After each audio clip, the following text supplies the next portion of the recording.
Raketni sistem Thor, protivvazdušni sistem kratkog dometa.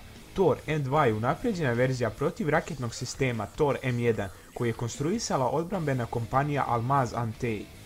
Sistem Thor M2 prvi put je predstavljen javnosti na aeromitingu u Moskvi 2007. godine, a stavljen je u aktivnu službu oružanih snaga Rusije u martu 2017. godine.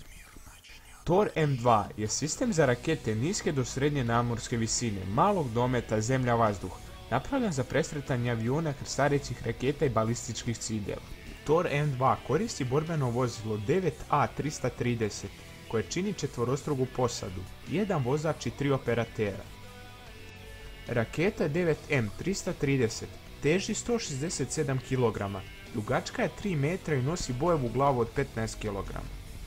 Sistem koristi nove rakete presretače kojima su unaprijeđene performanse, povećan kapacitet municije i omogućava sposobnost paljbe tokom kretanja. Vojni stručnjaci opisuju Thor M2 kao jedinstven u svojoj klasi sistema protivvazdušne odbrane sa nevjerovatnom preciznošću i dometom. Sistem Thor M2 je potpuno automatizovan i može da prati 4 mete istovremeno, dok njegov prethodnik Thor M1 može da prati samo 2. Također Thor M2 ima poboljšan sistem električnog ometanja.